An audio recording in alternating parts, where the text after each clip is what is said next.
Hello everyone, कैसे हैं आप लोग। स्वागत है आपका फिजिक्स वाला में। माई सेल्फ रौनक। और आज अपन करने वाले बहुत ही इंटरेस्टिंग चैप्टर जिसका नाम है डिटर्मिनेंट्स। ठीक है, लास्ट चैप्टर जो आपने किया था उसमें आपने देखा था मैट्रिक्स क्या क्या होता है, और मैट्रिक्स से कहीं ना कहीं एसोसिएट होता हुआ ये चैप्टर डिटर्मिनेंट। ठीक है, मैट्रिक्स में बच्चों अपन अरेंजमेंट करते थे और डिटर्मिनेंट में अपन किसी मैट्रिक्स से एसोसिएट जो डिटर्मिनेंट है उसकी वैल्यू निकालने की कोशिश करेंगे। और फिर आज अपन इसमें और क्या क्या करने वाले हैं उसकी भी बात कर लेंगे। ठीक है, तो सबसे पहले ये बता दीजिए भाई, कैसे हैं आप लोग। आज मैं सीरियसली पूछता हूं, जल्दी से कमेंट बॉक्स में जरूर से बताइएगा कि कैसे हैं आप लोग। ठीक है, चलिए भाई, ग्रेट। आगे चलते हैं, आज का अपना गोल क्या क्या है। तो अगर मैं सबसे पहले बात करूं तो अपन देखेंगे कि किसी डिटर्मिनेंट की वैल्यू कैसे निकाली जाती है। डिटर्मिनेंट की वैल्यू निकालने के बाद आप देखेंगे इसमें माइनर और कोफैक्टर कैसे निकालते हैं। ठीक है, माइनर कोफैक्टर और उससे फिर डिटर्मिनेंट की वैल्यू निकालने के बाद आप देखेंगे इसमें कौन कौन सी प्रॉपर्टीज आप यूज करेंगे। ठीक है, क्योंकि कोई कोई प्रॉपर्टी ऐसी होती है जो यूज करने पे डायरेक्ट आंसर आपका निकल जाता है।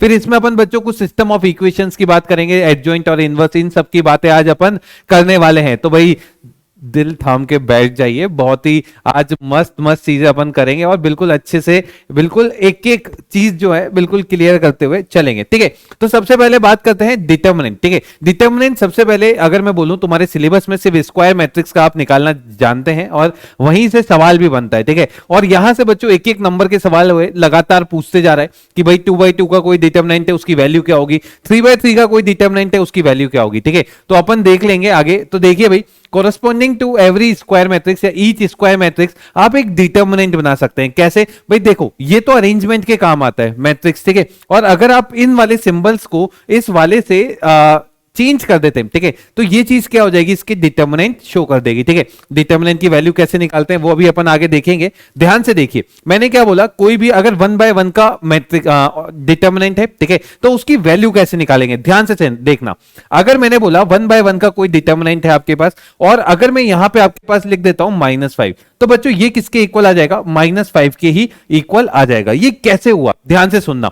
मैंने क्या बोला, अगर 1/1 का है तो वो सेम एलिमेंट वहां पे बनने वाला है। तो अब ये मॉड नहीं है, ये डिटर्मिनेंट है। डिटर्मिनेंट मतलब आप एक ऐसे रो और ऐसे कॉलम को शो कर रहे हो जो -5 को रिप्रेजेंट कर रहा है, तो उसका डिटर्मिनेंट वैल्यू भी वो सेम आ जाएगा। क्या ये बात समझ में आई। तो -5 का डिटर्मिनेंट किसके इक्वल आने वाला है, -5 के। अगर मैं बोलूं यहां पे कोई एलिमेंट है ए, कौन सा एलिमेंट है बच्चों, ए, तो ये भी किसके इक्वल ही आएगा, ए के। क्या ये बात सबको समझ में आई। चले आगे अपन, ये क्लियर है।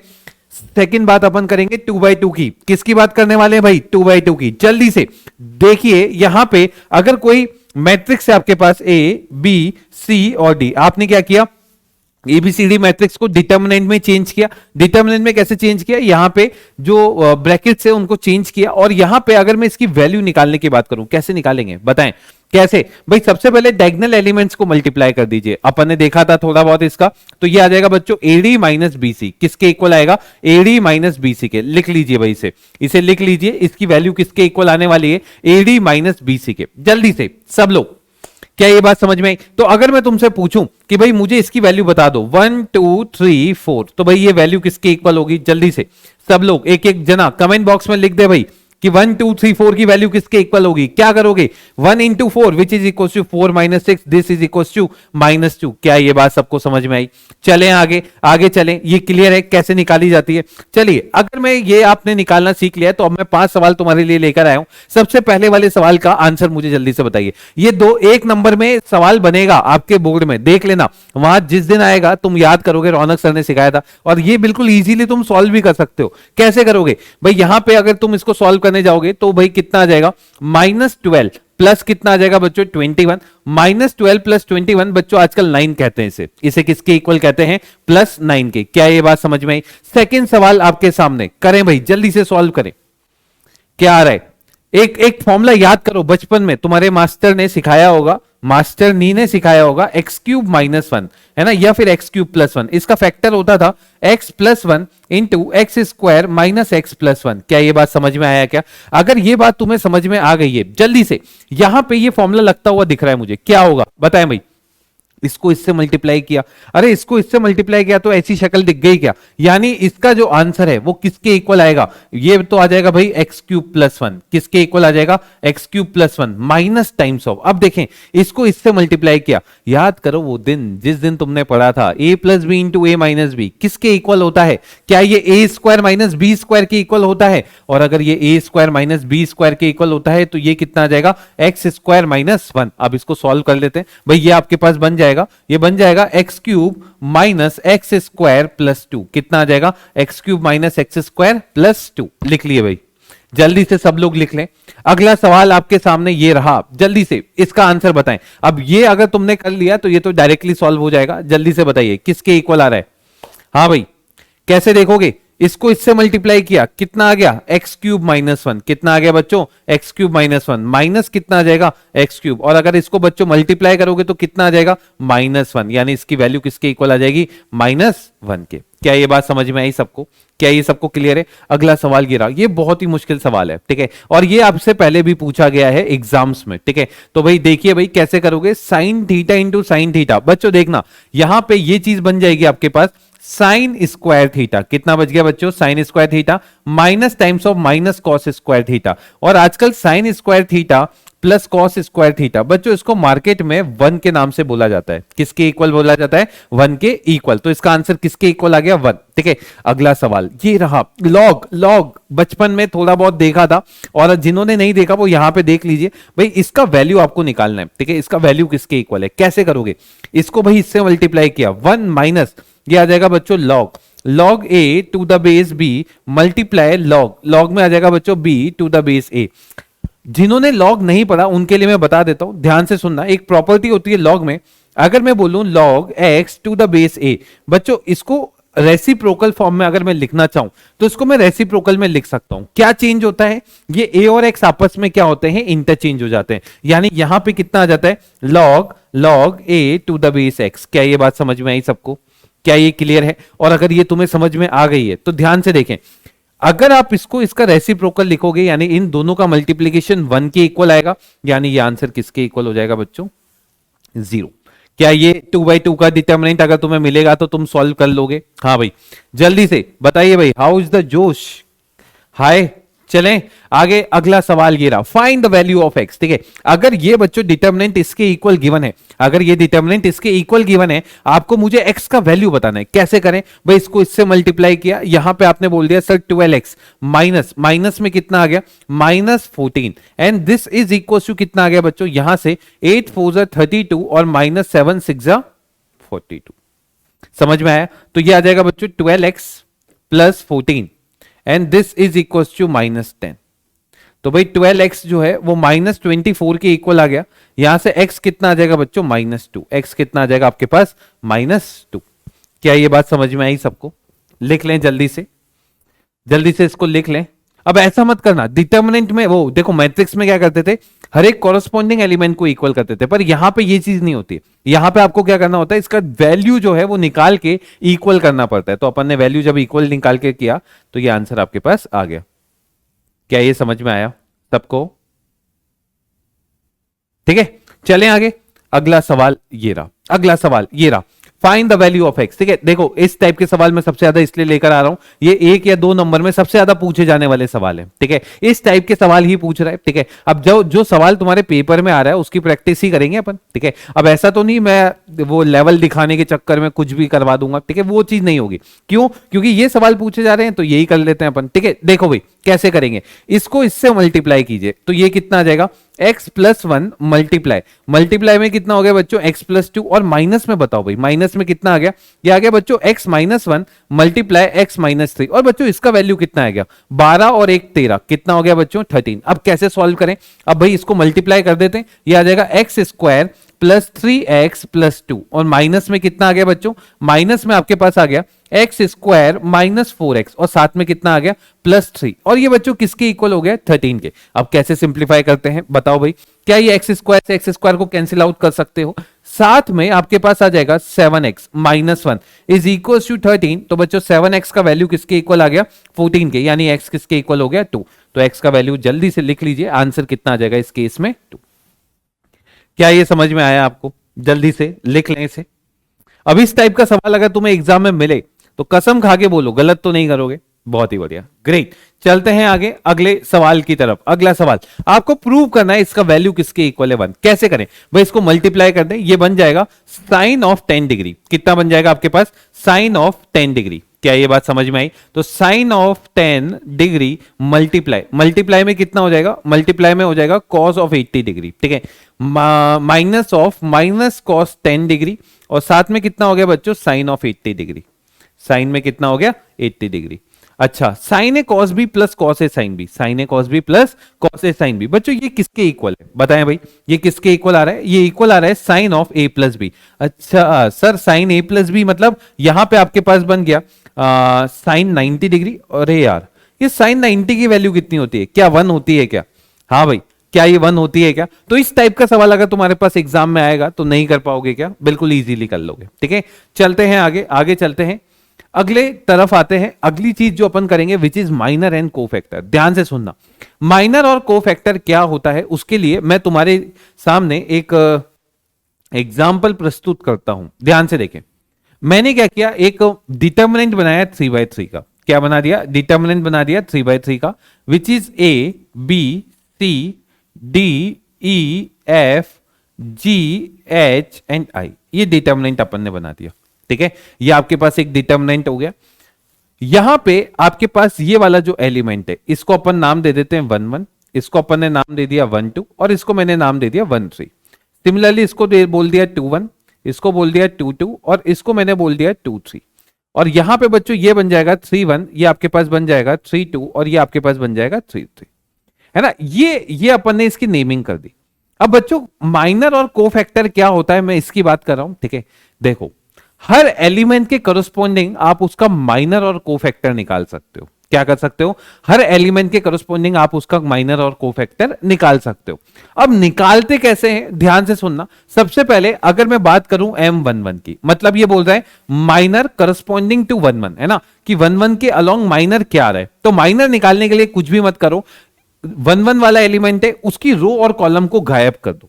इसकी रो को छुपा दिया, इसके कॉलम को छुपा दिया, और जैसे ही आप ये छुपाओगे तो आपके पास एलिमेंट कौन कौन सा बच जाएगा, आपके पास बच जाएगा बच्चों ई एफ, और साथ में कितना आ जाएगा एच आई। क्लियर है क्या? तो एक 2/2 का डिटर्मिनेंट बन जाएगा। वापस से देखें जिनको नहीं समझ में आया, अगर मैं M11 की बात कर रहा हूं तो M11 कैसे निकाला जाएगा, ध्यान से सुनिए।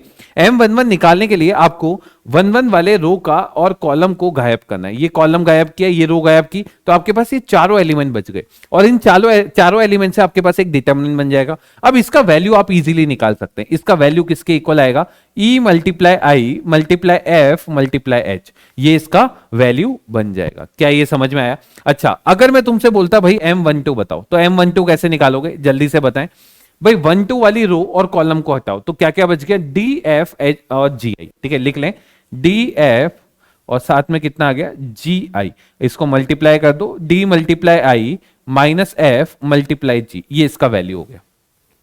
ये क्या हो गया, इसका वैल्यू। अच्छा, ऐसे कितने निकल सकते हैं, 9। ठीक है, ऐसे कितने निकाल सकते हो आप लोग, 9। ठीक है, 9 माइनस आप निकाल सकते हैं, हर एक के करस्पॉन्डिंग निकाल सकते हैं।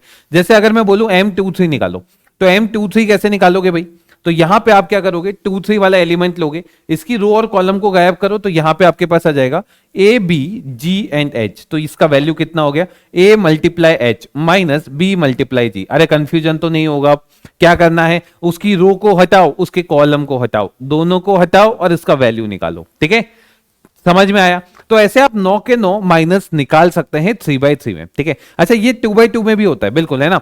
2/2 में तो डायरेक्ट निकल जाता है। कैसे करते हैं, उसकी रो कॉलम को हटाओगे तो एक ही एलिमेंट बच जाएगा। क्लियर है? अब ये तो हो गई माइनर का खेल। अब होता है कोफैक्टर। कोफैक्टर क्या होता है, ध्यान से सुनना। कोफैक्टर में बच्चों अगर मैं बोलूं CIJ, ऐसे रिप्रेजेंट करते हैं, और जब आप माइनर निकाल लोगे तो इसकी हेल्प से आप कोफैक्टर भी निकाल सकते हो। कैसे, ध्यान से सुनिएगा। कोफैक्टर निकालने का फॉर्मूला होता है -1 की power i plus J into कितना हो जाता है बच्चों, MIJ। कितना हो जाता है, MIJ। तो MIJ तो आपने पहले ही निकाल लिया था, और इसके आगे अब बस माइनस डिसाइड करना है। ठीक है, अगर इन दोनों का सम बच्चों इवन है तो सेम आ जाएगा, और अगर इन दोनों का सम और है तो ये माइनर का नेगेटिव आ जाएगा। ठीक है, तो अभी मैं सवाल करवाऊंगा, उससे तुम्हें और क्लियर हो जाएगा। तो अगर मैं तुमसे बोलूं कि भाई C11 जो है क्या वो M11 के बराबर होगा? तो तुम बोलोगे बिल्कुल सही है सर, बिल्कुल होगा। और अगर मैं तुमसे बोलूं C12 ये माइनस टाइम्स ऑफ M12 होगा, ये भी बिल्कुल सही है, ये भी इसी के बराबर हो जाएगा। तो ऐसे आप कोफैक्टर और माइनर हर एक डिटर्मिनेंट के थ्रू निकाल सकते हैं। लिख लीजिए इसे। लिख लिया। चलें आगे, आगे चलते हैं, आगे चलते हैं। अब बात करते हैं, ध्यान से देखिए, ये मैंने कोफैक्टर और माइनर की पूरी कहानी तुम्हें सुना दी, ठीक है। ये I प्लस जे है, ठीक है, इसको I प्लस जे कर दीजिए। चलिए, तो अब इसके अपन क्या करते हैं, माइनर और कोफैक्टर निकाल लेते हैं, ठीक है, ऑफ ईच एलिमेंट। तो देखिए भाई, सबसे पहले अपन निकालते हैं M11। क्या निकालते हैं? M11। फिर अपन निकालेंगे M12, ठीक है। अब मैं डायरेक्ट निकालता हूं। M11 के लिए क्या करना पड़ेगा, इसकी रो और इसकी कॉलम को हटाया तो भाई डिटर्मिनेंट बन गया, इसका वैल्यू आ गया -2 एंड -10। बच्चों -2 और -10 आजकल -12 के नाम से जाना जाता है। अगर M12 की बात करूं तो इसका रो और कॉलम हटाओ, 4 दूनी 8 -6, 8 -6, 8 -6 कितना हो गया बच्चों? ये वैल्यू किसके इक्वल हो गया? 2 के। सिमिलरली M13 निकाल लीजिए। M13 कितना आ जाएगा आपके पास? ये 11 12 13, ये आ जाएगा 20 + 3, यानी कितना आ जाएगा? 23। अब M21 निकाल लेते हैं, फिर M22 निकाल लेंगे, और फिर उसके बाद बच्चों क्या निकाल लेंगे? M23, ठीक है। अच्छा, M21 जल्दी से सॉल्व करके बताइए सब लोग कितना आ रहा है। तो आप बोलोगे सर -6 और -10 कितना होता है? -16। कितना हो जाएगा ये? -16। M22 की बात करते हैं, ये आ जाएगा बच्चों 2 - 6 विच इज इक्वल टू -4। और अगर मैं M23 की बात करूं तो ये गायब हो गया, ये गायब, 5 और 9 कितना हो गया? 14। क्लियर है क्या? तो ये कैलकुलेशन मेरी नहीं, तुम्हारी भी इतनी तेज होनी चाहिए, ठीक है। कैसे होगी? जब तुम करने लगोगे, धीरे धीरे थोड़ा प्रॉब्लम आएगा, पर एक वक्त ऐसा आएगा जब तुम भी डायरेक्ट सॉल्व करने लग जाओगे। अगला M31 की बात करेंगे, फिर M32 की बात करेंगे, और फिर अपन किसकी बात कर लेंगे? M33 की। अच्छा, M31, 32, 33, जल्दी जल्दी सब लोग बताएं क्या क्या आ रहा है। 31 मतलब कितना आ जाएगा बच्चों? -6 + 2 विच इज इक्वल टू -4। M32 की बात करते हैं, कितना आ जाएगा बताएं भाई?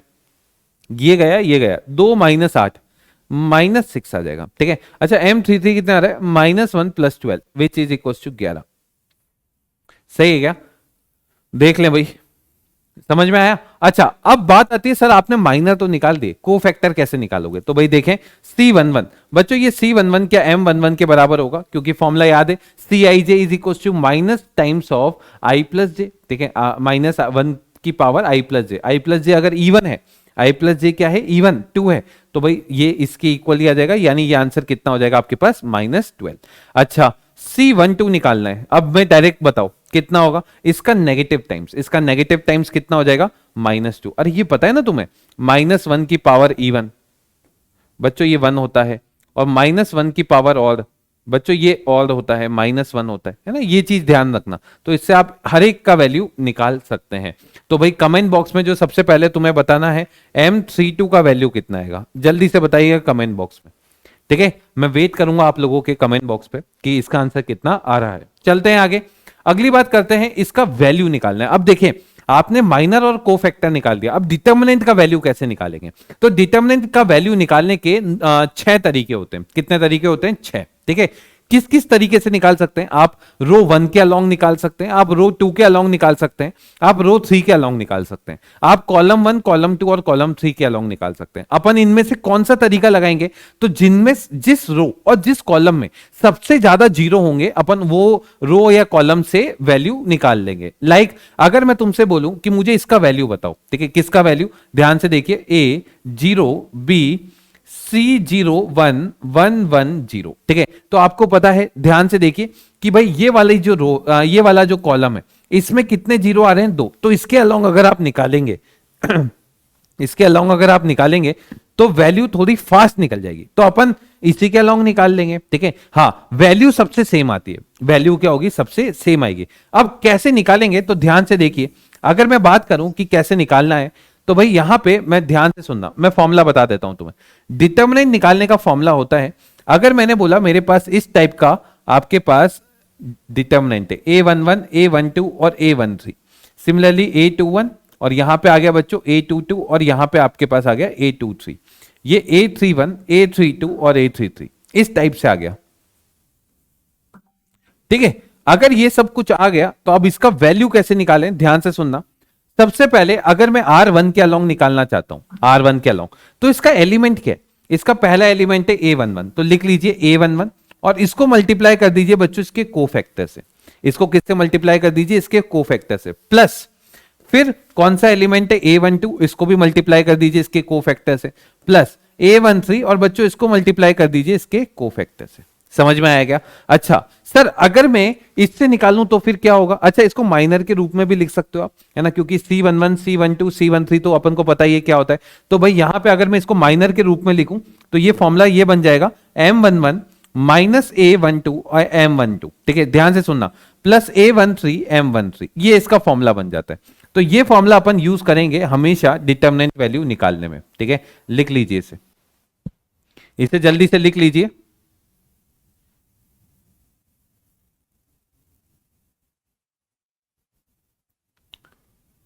हो गया क्या?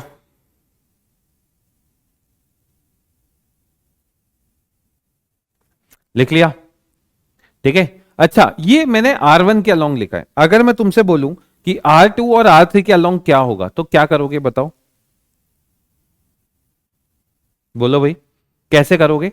तो आप बोलोगे सर R2 के अलोंग, ध्यान से देखें, ये फॉर्मूला इस टाइप से बनेगा, delta is equals to A21 M21 plus A22 M22 और साथ में कितना आ जाएगा A23 और M23, इस टाइप से बन जाएगा। अब क्योंकि आपको पता है इसका फॉर्मूला होता है minus A21 C21 plus A22 C22। अपन ने एक गलती कर दी, गलती बता सकते हो क्या है?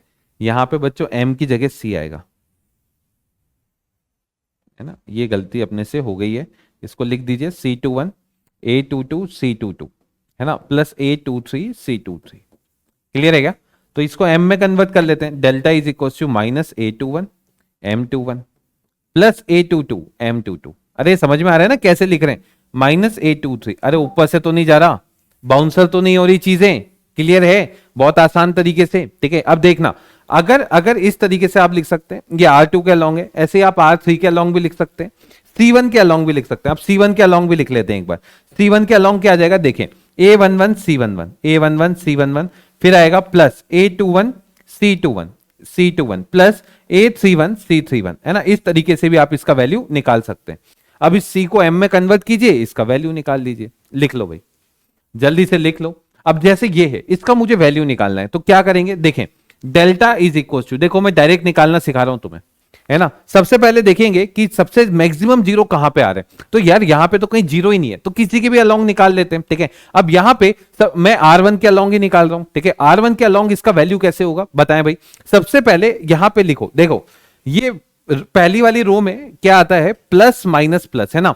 तो यहां पे मैं अलग से लिख रहा हूं, प्लस माइनस प्लस, ऐसा लिख दिया। ठीक है, अब प्लस माइनस प्लस लिखा है तो यहां पे लिखो, ये आ जाएगा 3 के साथ डिटर्मिनेंट, -4 के साथ डिटर्मिनेंट, +5 के साथ डिटर्मिनेंट। ये माइनस बच्चों फॉर्मूले का है, ये माइनस किसका है, फॉर्मूले का है ना, देख सकते हो फॉर्मूले में माइनस आ रहा है।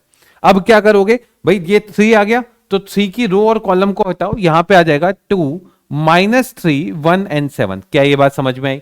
इसमें क्या आएगा भाई, देखें ये आ जाएगा -6 -3 और बच्चों ये कितना आ जाएगा 8 और 7। मैं इस पे इतना कंसंट्रेट इसलिए कर रहा हूं क्योंकि हर साल इस पे सवाल पूछा जा रहा है कि भाई 3/3 का एक डिटरमिनेंट का वैल्यू बता दो, तो 2 नंबर का भी आ रहा है, 1 नंबर का भी आ रहा है, तो आप देख सकते हैं, आप इजीली बता सकते हैं। अगला बताएं भाई, -6 2 और साथ में कितना आ जाएगा 8 and 1। क्लियर है क्या? अब इसका वैल्यू निकाल लें तो डेल्टा इज इक्वल टू कितना आ गया, 3 मल्टीप्लाई 7 दूनी 14 15 16 17, कितना आ गया 17, -4 मल्टीप्लाई -42 और +24, कितना आ गया -42 +24 +5 मल्टीप्लाई कितना आएगा, देखें -6 और -16 विच इज इक्वल टू -22। अब भाई बताएं डेल्टा इज इक्वल टू कितना आ गया, ये आ गया बच्चों 51, ये आ जाएगा -4 मल्टीप्लाई कितना हो गया -18 और साथ में कितना आ गया -110। तो यार डेल्टा इज इक्वल टू कितना आ गया 72 + 51 -110। तो डेल्टा इज इक्वल टू 123 -110। तो ये आंसर कितना आ गया आपके पास 13। देख ले, ठीक है। अच्छा अब आप बोलोगे सर आप अगर इसको फर्स्ट कॉलम से निकालते तो वैल्यू गलत आती, नहीं तो भी सेम आती, सेकंड रो से निकालते तो भी सेम आती। अपन सेकंड रो से देख लेते हैं, सेकंड रो से बताओ भाई क्या करोगे, डेल्टा इज इक्वल टू, देखो साइन कन्वेंशन आएगा इसका माइनस प्लस और माइनस, है ना।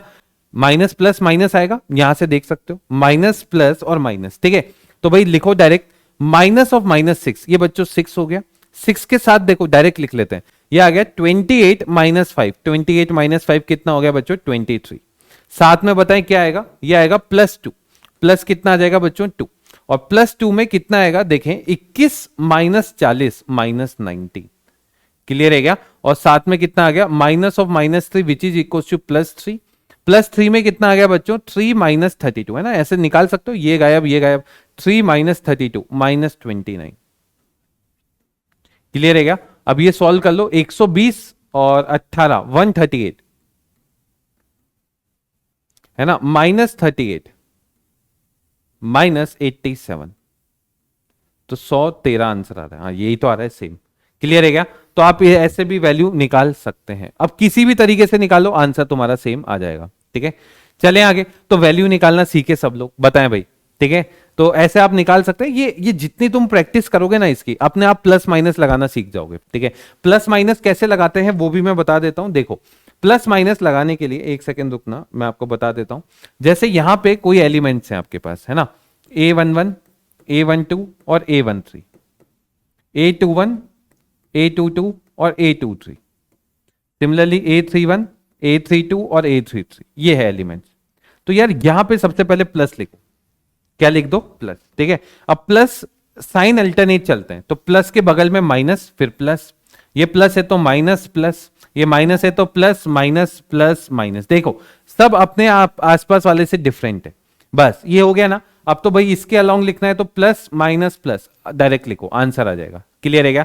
तो जैसे भी तुम निकालना सीखे हो वैसे निकाल लो, मैं नहीं बोलूंगा कि ऐसे ही निकालो, ठीक है। अगला नेक्स्ट बात अपन करेंगे सिंगुलर मैट्रिक्स की। सिंगुलर मैट्रिक्स कौन से मैट्रिक्स होते हैं, जिनका डिटर्मिनेंट वैल्यू 0 होता है। अगर डिटर्मिनेंट ऑफ ए बच्चों 0 है तो ये आपके पास क्या हो जाएगा सिंगुलर, ठीक है। तो वही ये बात बोल रहा है कि अगर इसका डिटर्मिनेंट वैल्यू 0 है तो ये सिंगुलर है, और अगर डिटर्मिनेंट वैल्यू 0 नहीं है ना, ये तो क्या हो जाएगा आपके पास सिंगुलर, लिख लीजिए, इसे अपन ने बोल दिया सिंगुलर। और अगर डिटर्मिनेंट ऑफ ए बच्चों ये नॉन जीरो है, डिटर्मिनेंट ऑफ ए क्या है नॉन जीरो, तो इसे अपन बोल देंगे नॉन सिंगुलर, लिख लीजिए इसे अपन क्या बोल देंगे नॉन सिंगुलर।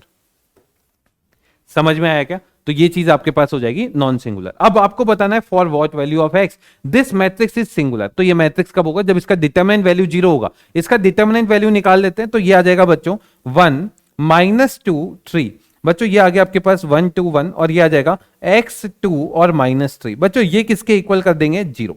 अब सॉल्व कर लो यार, मेरे तो R3 के अलोंग खोल रहा हूं, ठीक है, R3 के अलोंग, तुम जिसके अलोंग खोलो, मैं देखो प्लस माइनस प्लस, तो ये आ जाएगा x मल्टीप्लाई कितना आ जाएगा, ये आ जाएगा -2 और -6 विच इज इक्वल टू -8, और साथ में -2 मल्टीप्लाई कितना आ जाएगा भाई, ये गायब 1 -3, ये हो गया -2, और -3 मल्टीप्लाई ये कितना हो जाएगा plus plus minus plus minus plus, तो ये आ जाएगा -2 + 2 4, and this is equal to 0। तो यार ये आ गया -8x + 4 -12 इज इक्वल टू 0। तो 8x का वैल्यू कितना आ गया बच्चों -8, तो x कितना हो गया यहां से -1।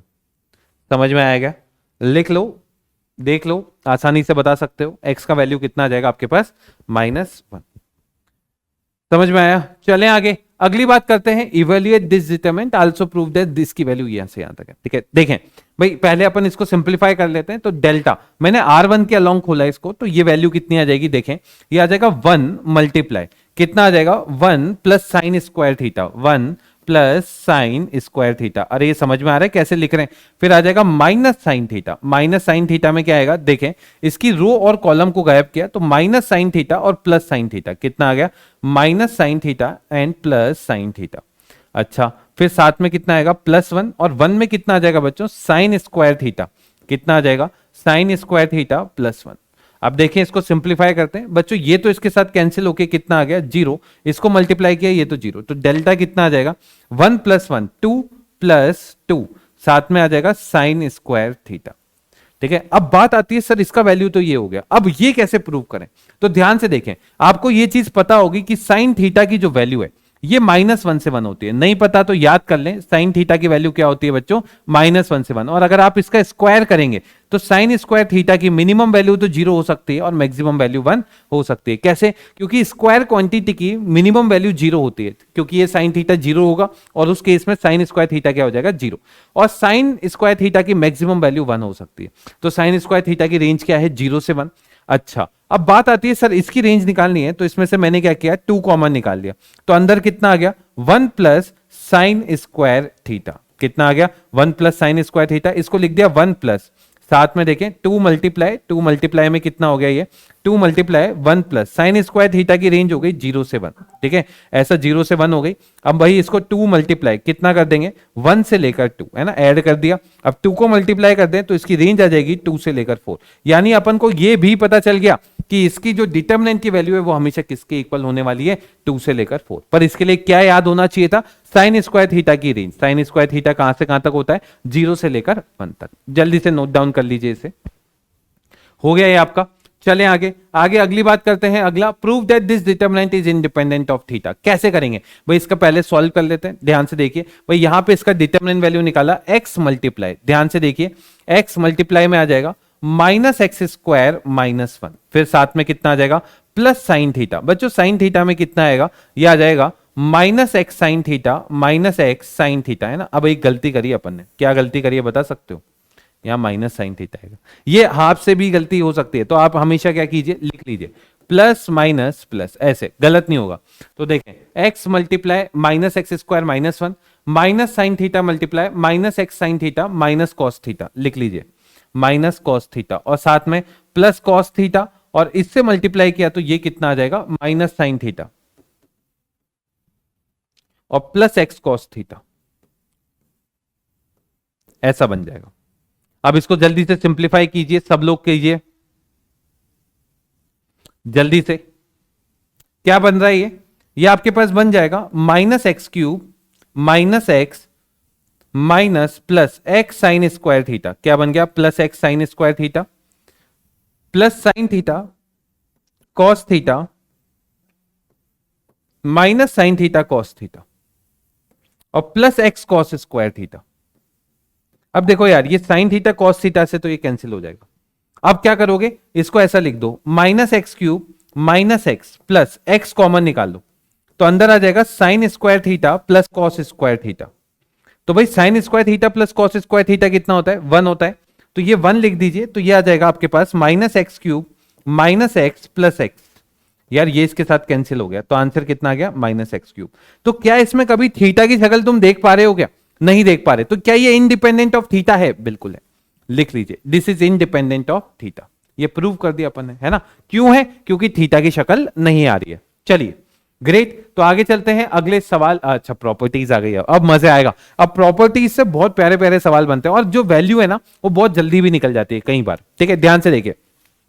सबसे पहली प्रॉपर्टी क्या बोलता है, the value of the determinant remain unchange if row and column are interchange. मतलब अगर मैं बोलता हूं कि डेल्टा, मैंने इसको बोल दिया A B C and D, ऐसा बोल दिया, तो अगर मैं रो और कॉलम को चेंज कर देता हूं, यानी डेल्टा T की बात कर रहा हूं, है ना भाई। ट्रांसपोज पिछली बार अपन ने देखा था मैट्रिक्स में क्या होता है, तो भाई ट्रांसपोज ही तो है रो और कॉलम को इंटरचेंज करना। तो डेल्टा T क्या होगा भाई, रो को कॉलम बना दो, कॉलम को रो, यानी ये बन जाएगा A B C and D। कितना बन जाएगा, A B C and D।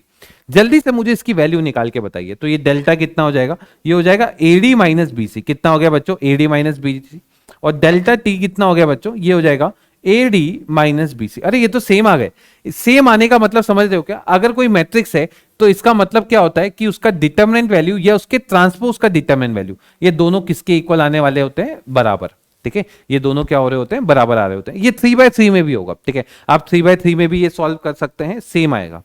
ठीक है, चलें आगे। अगली प्रॉपर्टी की बात करते हैं, theorem number 2। If row and column are interchange, है ना, अगर कोई भी दो रो या कोई भी दो कॉलम को आप इंटरचेंज करते हैं, मतलब रो 1 को रो 2 से इंटरचेंज कर दिया, तो उसके डिटर्मिनेंट के ऊपर एक माइनस का फर्क पड़ जाएगा। अच्छा, ये कैसे सोचें, तो ध्यान से देखिए, मैंने बोला डेल्टा मेरे पास क्या है, ये है 1 2 3 एंड 4। अगर आप इसका वैल्यू निकालोगे, इसको डेल्टा 1 बोल दिया, तो ये कितना आ जाएगा बच्चों, 4 माइनस 6, तो डेल्टा 1 का वैल्यू कितना आ गया बच्चों, -2। अच्छा, डेल्टा 1 -2 आ गया। अब डेल्टा 2 कैसे निकालेंगे, ध्यान से देखिए, डेल्टा 2 में मैंने क्या बोला, मैंने रो 1 और रो 2 को इंटरचेंज कर दिया। क्या कर दिया, रो 1 और रो 2 को क्या कर दिया, इंटरचेंज। तो इंटरचेंज करोगे तो यहां पे कितना आ जाएगा बच्चों, 3 4, और ये आ जाएगा 1 2। अब भाई इसको मल्टीप्लाई कीजिए, तो डेल्टा 2 कितना आ गया, 6 -4, तो डेल्टा 2 की वैल्यू कितनी आ गई, +2। इसका मतलब देख सकते हो कि ये अगर -2 है तो ये +2 है। इसका मतलब क्या है, अगर कोई भी दो रो या कोई भी दो कॉलम को आप इंटरचेंज करोगे एक बार,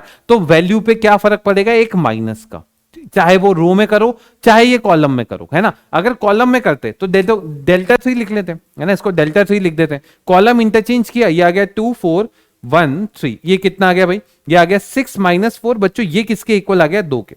तो यहां से देख सकते हो कि अगर दो रो को इंटरचेंज किया तो माइनस आएगा, दो कॉलम को इंटरचेंज किया तो माइनस आएगा, दो रो को दो बार इंटरचेंज किया तो वापिस से सेम वैल्यू आ जाएगी। क्या ये समझ में आया, लिख लीजिए, जल्दी से लिख लीजिए, प्रॉपर्टीज बहुत इंपॉर्टेंट है इसमें, ठीक है। चलें आगे, अगली बात करते हैं थ्योरम नंबर 3 की। अब ये क्या बोल रहा है, अगर बाई चांस कोई भी दो रो या कोई भी दो कॉलम आइडेंटिकल मतलब सेम हो जाते हैं तो उसकी वैल्यू बच्चों 0 हो जाती है। अच्छा, ये कैसे सोचे, देखना भाई, डेल्टा मैंने बोल दिया, ध्यान से देखना, इसको बोल दिया A1 A2 and A3। Similarly इसको बोल दिया मैंने B1 B2 एंड B3, और इसको बोल दिया बच्चों B1 B2 और B3। अरे सर ये दोनों तो सेम हो गई, R2 और R3 सेम हो गई। अब इसकी वैल्यू निकालते हैं। देखो मैं इसको रो 1 के अलोंग खोल देता हूं। किसके अलोंग खोल दिया, रो 1 के अलोंग।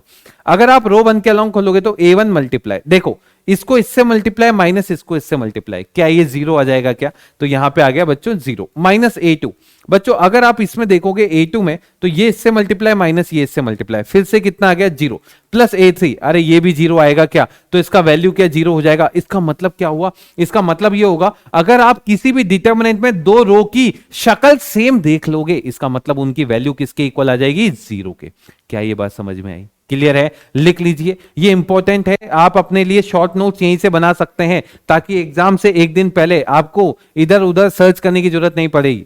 आप खुद के शॉर्ट नोट से पढ़ोगे, बहुत हेल्पफुल रहेगा, ठीक है। चलें आगे, अगली बात करते हैं थ्योरम नंबर 4 की। थ्योरम नंबर 4 क्या बोलता है, ध्यान से देखिए।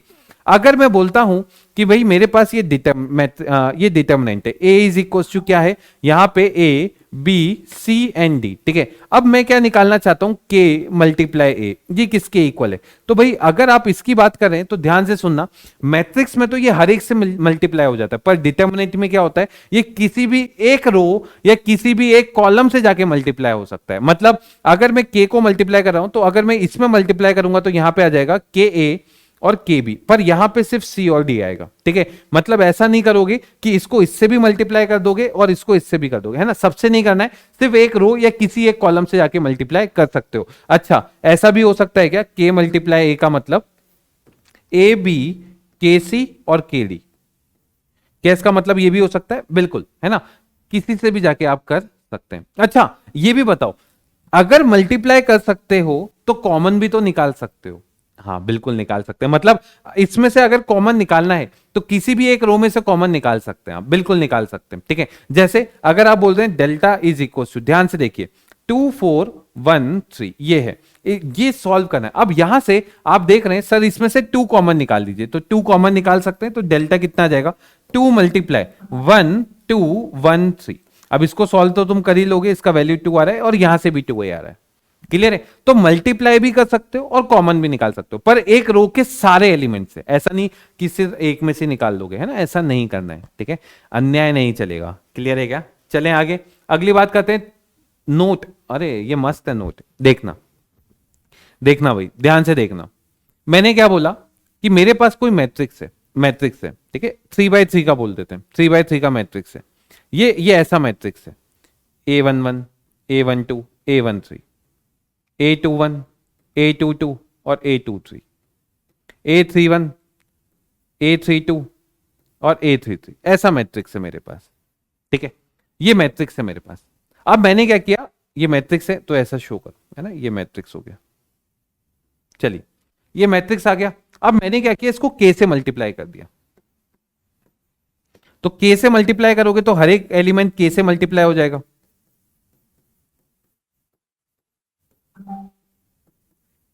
ऐसा बन जाएगा।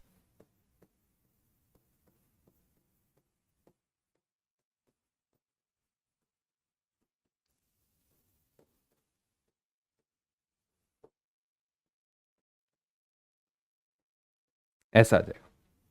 अब अगर आप इसका डिटर्मिनेंट बनाएंगे, क्या करेंगे, आप इसका डिटर्मिनेंट बनाएंगे, तो भाई ये अगर मैं इसका डिटर्मिनेंट बनाना चाहता हूं तो कहां पे चेंज आएगा, चेंज आ जाएगा इसके ऊपर। ध्यान से देखिए,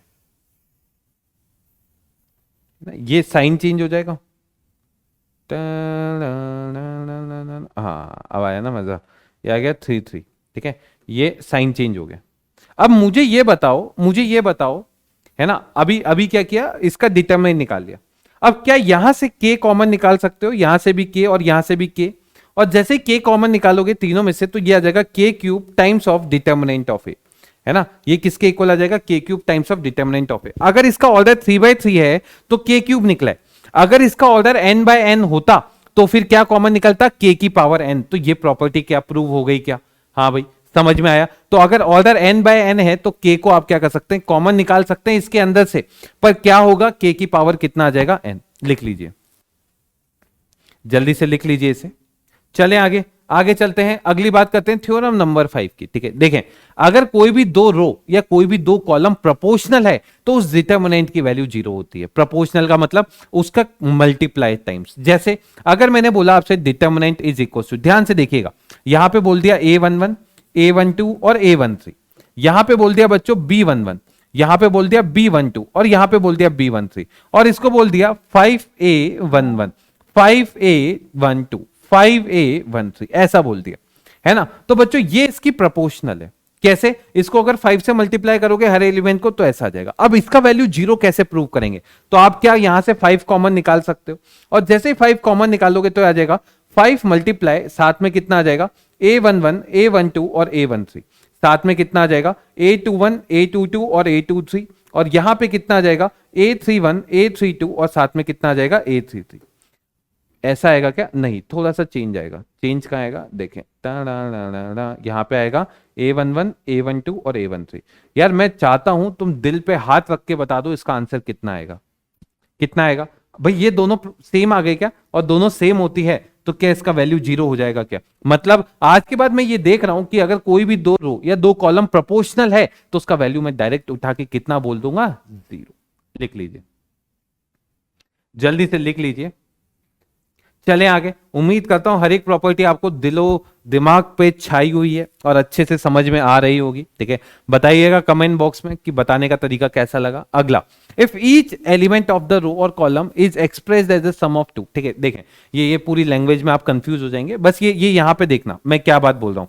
यहां पे बच्चों मैंने क्या किया, ऐसा लिख दिया a1 plus b1 a2 plus b2, और साथ में कितना लिख दिया, a3 प्लस b3, और यहां पे बच्चों कितना लिख दिया, C1 C2 C3, और यहां पे मैंने लिख दिया D1 D2 और D3, ऐसा लिख दिया। अब यहां पे आप देख रहे हैं कि रो 1 के हर एक एलिमेंट को मैं 2 के सम में लिख रहा हूं, तो आप इसको 2 के डिटर्मिनेंट के सम में भी लिख सकते हैं, दिस प्लस दिस। अब कैसे लिखेंगे, ध्यान से देखिए, जो चेंज नहीं हो रहे ना उनको तो सीधे सीधे लिख दो। यहां पे लिख दो C1 C2 C3 और D1 D2 D3, यहां पे फिर लिख दो C1 C2 C3 और D1 D2 D3, ऐसा लिख दो। और ऊपर क्या आएगा, देखो यहां पे लिख दो A1 A2 A3, क्या लिख दो, A1 A2 और A3, और यहां पे लिख दो बच्चों B1 B2 और B3। क्या ये बात समझ में आई क्या, मतलब एक चीज समझ में आ गई सर, अगर दो रो सेम है, दो रो सेम है और तीसरी वाली रो के एलिमेंट अगर ऐसे लिखे हुए हैं तो मैं इनको ऐड कर सकता हूं। दोनों रो को तो सेम रखना है और तीसरी वाली रो के एलिमेंट्स को क्या करना है, ऐड करके लिख देना है। क्या ये बात समझ में आया, ऐसे ऐड भी कर सकते हो और अलग भी कर सकते हो, बस ये याद रखना ये दोनों रो क्या होनी चाहिए, सेम होनी चाहिए। अगर रो सेम नहीं है तो फिर आप ये काम नहीं कर सकते। क्या ये बात क्लियर है सबको, हाँ भाई समझ में आया। अच्छा सर एक एग्जाम्पल हो जाए, चलिए तुम लोगों के लिए एक मस्त एग्जाम्पल है, चलिए ये मुझे बता दीजिए, है ना, अभी अभी मेरे दिमाग में एक सवाल आया है। ये सवाल कुछ इस टाइप का है, दिस प्लस दिस, इसकी वैल्यू आपको निकालनी है। किसकी वैल्यू निकालनी है? दिस प्लस दिस की। ठीक है, ध्यान से देखना। 4 5 6 3 3 3, 4 5 6 3 3 3, cos square theta 1, sign square theta 2, cos square theta 3। चलो और चेंज करूं क्या? चलो तुम्हारे लिए कर रहा हूं मैं, है ना, वैसे करता नहीं हूं, देख लो। चलो तुम्हारे लिए करता हूं, यहां पे sine square theta 1, secant square theta 2, यहां पे आ जाएगा -10 square theta 2, cot square theta 3। ठीक है, कितना आ रहा है? कॉट स्क्वायर थीटा 3, ये है माइनस का, plus cosec square, cosec square theta 3, ये है। जल्दी से इसका मुझे वैल्यू बता दीजिए, जल्दी से, जल्दी से। एक एक बच्चे से उम्मीद करता हूं आंसर सही बताएगा। कितना आ रहा है? क्या करोगे भाई? ये दोनों सेम है, दोनों सेम है, तो क्या करोगे? इसको ऐसा लिख दोगे 4 5 6 3 3 3। अब क्या करोगे? इन दोनों को ऐड करोगे, दिस प्लस दिस। अरे आजकल sine square theta plus cos square theta को 1 लिख देते हैं क्या? अगला secant square theta minus 10 square theta, क्या इसको भी 1 लिख देते हैं? और cosec square theta minus cot square theta, बच्चों इसको भी क्या 1 लिख देते हैं। अब इसका वैल्यू कैसे निकालें? क्या इसको सिंप्लीफाई करने की जरूरत है? नहीं। क्यों? अरे ये और ये प्रोपोर्शनल नहीं दिख रहे क्या? इसमें से 3 कॉमन निकालोगे, ये दोनों सेम, यानी इसका वैल्यू कितना हो जाएगा बच्चों? 0। क्या ये बात समझ में आई? है भाई, ऐसा अगर तुम्हें सवाल मिलेगा तो तुम कर लोगे। बस ये याद रखना, 2 रो या 2 कॉलम क्या होनी चाहिए? सेम होने चाहिए। चलते हैं आगे अगली प्रॉपर्टी की तरफ। अगला प्रॉपर्टी क्या बोल रहा है? एक सेकेंड, थ्योरम नंबर 6 हो गई। हाँ, थ्योरम नंबर 6 हो गई।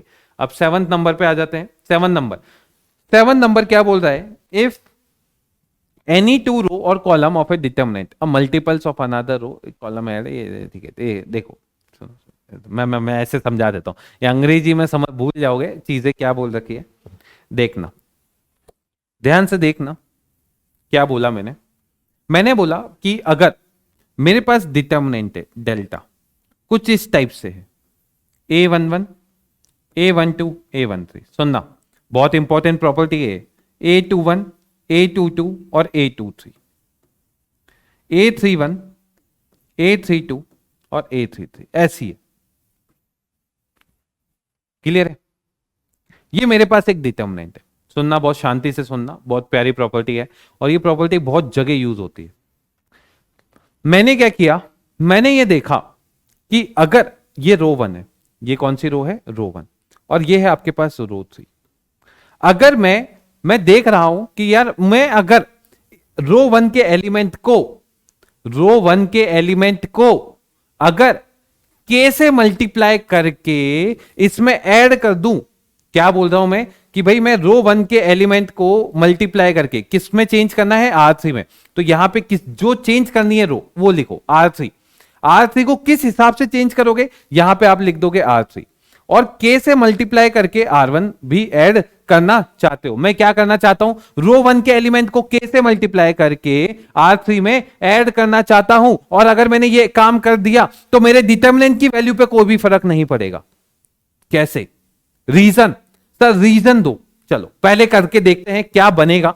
अगर मैं यहां पे लिखूंगा तो देखें, यहां पे चेंज कौन सी रो होगी? R3। किस हिसाब से होगी? R3 प्लस ये। पर ये ध्यान रखना, ये प्रॉपर्टी लगाते वक्त अगर तुम यहां पे R3 लिख रहे हो तो यहां पे भी R3 एक बार लिखने जरूरी पड़ेगा। R3 के आगे भी 1 ही आना चाहिए, 1 के अलावा कुछ भी मत लिख देना। तो R3 किस हिसाब से चेंज होगा? R3 प्लस के R1।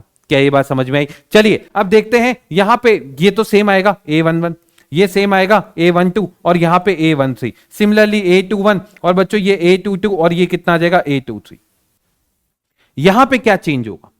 देखो R3 का एलिमेंट तो आएगा ही आएगा, और R1 का एलिमेंट K टाइम्स हो जाएगा। मतलब यहां पे अगर मैं लिखना चाहूं तो A31 plus K multiply A11, similarly A32 plus K multiply A12, और यहां पे कितना आ जाएगा A33 plus K multiply A13, ऐसा आ जाएगा। अब आप बोलना चाहते हैं सर इसकी वैल्यू और इसकी वैल्यू सेम कैसे? देखना, इसमें भी जादू है। जादू कैसे है? अगर मैं देख रहा हूं ये दोनों रो सेम है और अगर मैं ये दो के मल्टीपल्स में लिख पा रहा हूं तो इसको मैं अलग अलग कर सकता हूं क्या? इसको अलग अलग लिख सकता हूं, दिस प्लस दिस। बताओ भाई, यहां पे क्या आ जाएगा A11 A12 और A13, और यहां पे कितना आ जाएगा बच्चों A21 A22 और A23, और यहां पे आ जाएगा A31 A32 और A33, ऐसा आ जाएगा। क्लियर है? अब यहां पे क्या आएगा A11 A12 और A13, A21 A22 और A23, और साथ में कितना आएगा देखना 2 3 आ गया ना ये, और ये आ जाएगा K times of A11 K times of A12 K times of A13। आंखें बंद करके बोल दो क्या इसकी वैल्यू जीरो नहीं होगी? क्यों? अरे ये दोनों प्रोपोर्शनल है, प्रोपोर्शनल है तो इसकी वैल्यू तो जीरो, और ये वैल्यू फिर से डिटरमिनेंट आ गई। नहीं समझे? तो मतलब आज मैंने एक चीज ये सीख ली, सर अगर मैं किसी भी रो को किसी भी टाइम्स मल्टीप्लाई करके किसी भी रो में ऐड करूं कोई भी फर्क नहीं पड़ेगा। सेम ये मैं काम कर सकता हूं कॉलम के साथ भी।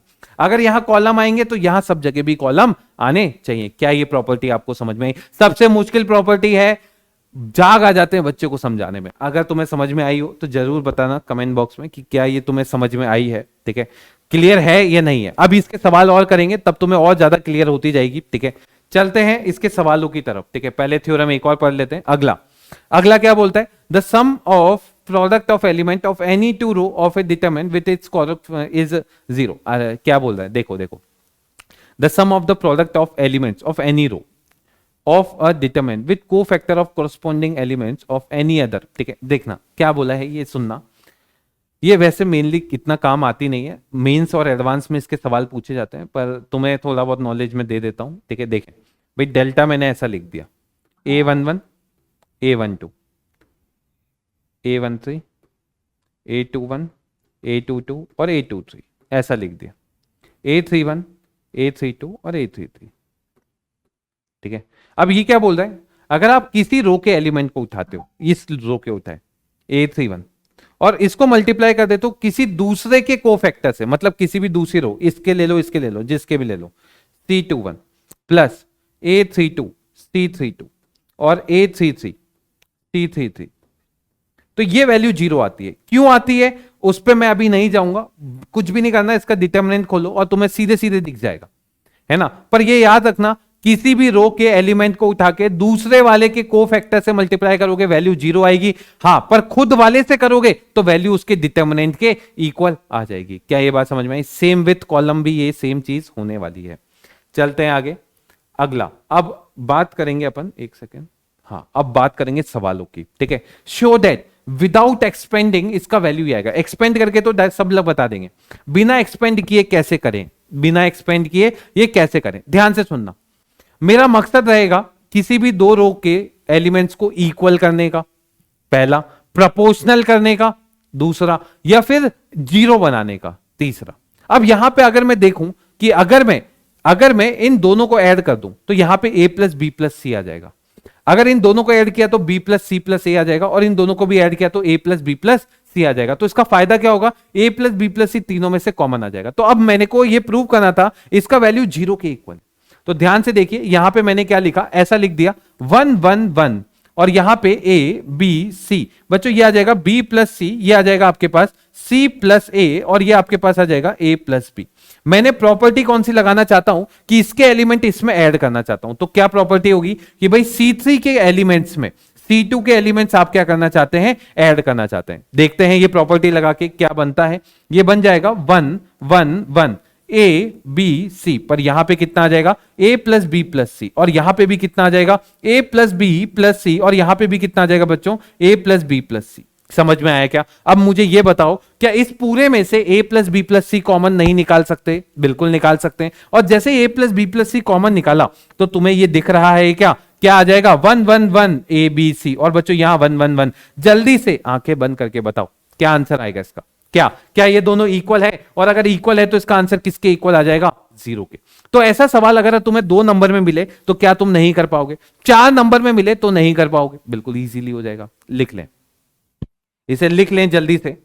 अच्छा, अगले सवाल की तरफ आते हैं। अगला सवाल ये रहा। अब ये एक और मस्त सवाल है। अब मैं इसमें क्या देख पा रहा हूं, मेरा मकसद यही रहता है, या तो सारे एलिमेंट्स को ऐड करके सेम चीज कॉमन निकल रही हो, या फिर दो दो रो सेम बन जाए, या दो कॉलम सेम बन जाए, या फिर प्रोपोर्शनल बन जाए, या फिर सारे एलिमेंट जीरो हो जाए।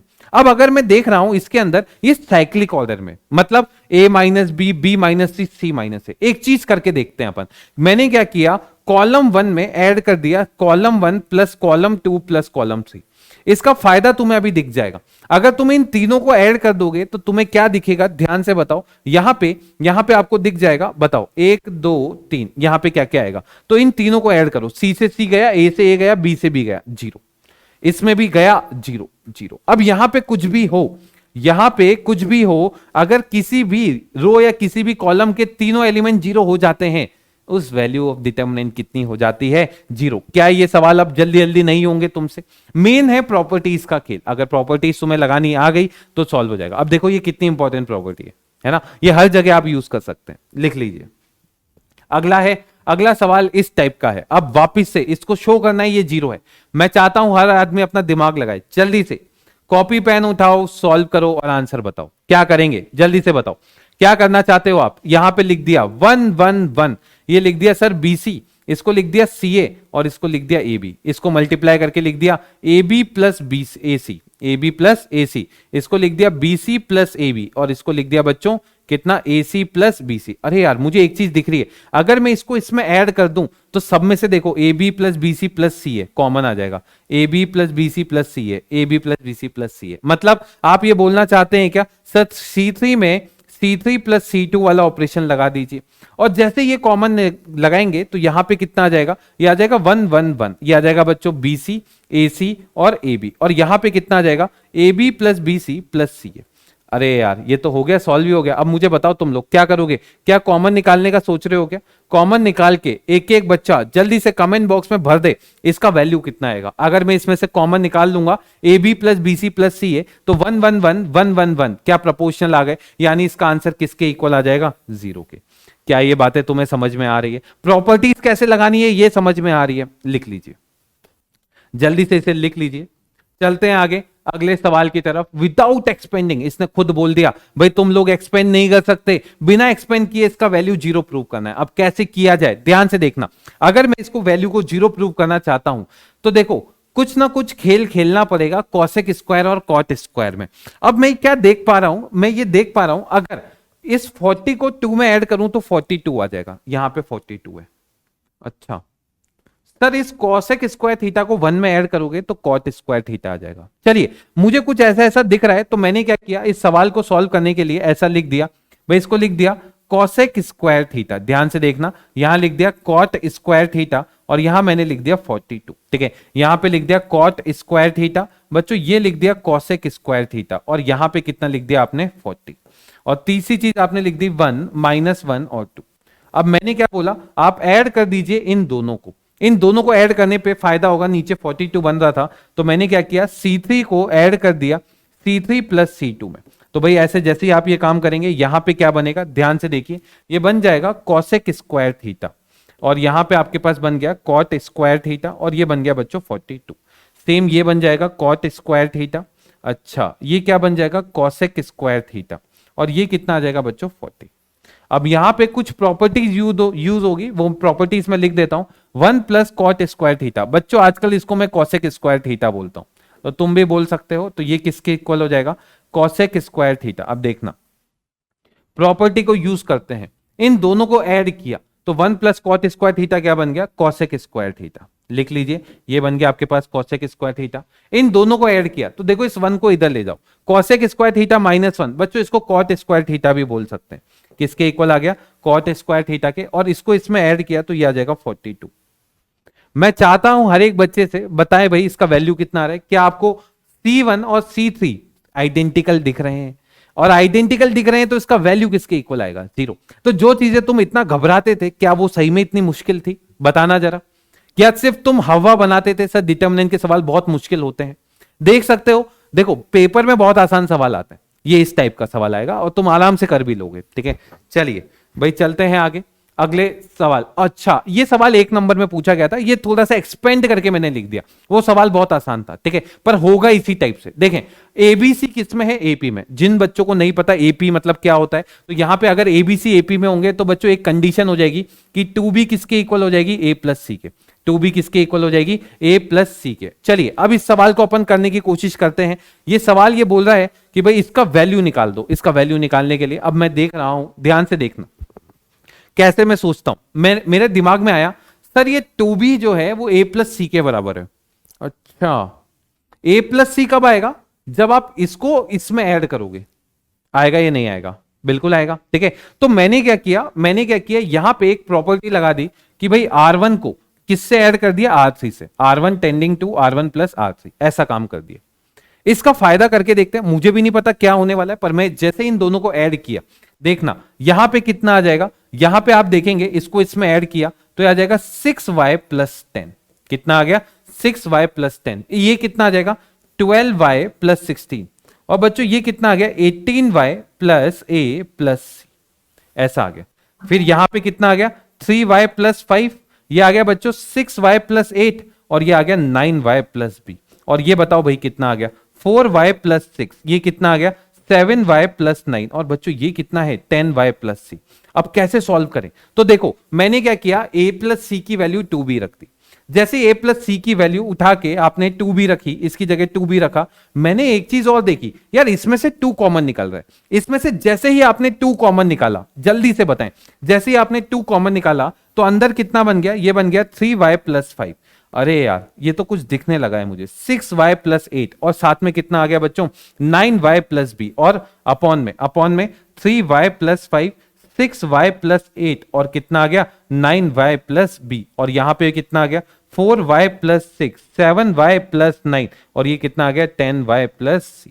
मैं चाहता हूं हर एक बच्चे से इसकी शक्ल देखे और जल्दी से इसकी वैल्यू बता दे कि इसकी वैल्यू किसके इक्वल आ रही है। जल्दी से सब बच्चा, एक एक बच्चा रुक कर कमेंट बॉक्स में लिख दे कि इसका वैल्यू कितना आ रहा है, ताकि मुझे पता चल जाए क्या तुम लोग सही में सीख भी पा रहे हो या नहीं सीख पा रहे। चले आगे आगे बात करते हैं अगला, इसका prove that this is equal to 0। अब देखना, सबसे पहले अगर मैं तुमसे पूछूं ये कौन सा डिटर्मिनेंट है, मैट्रिक्स में तुमने एक चीज पढ़ी थी, सिमेट्रिक और स्क्यू सिमेट्रिक। अगर मैं स्क्यू सिमेट्रिक की बात करूं,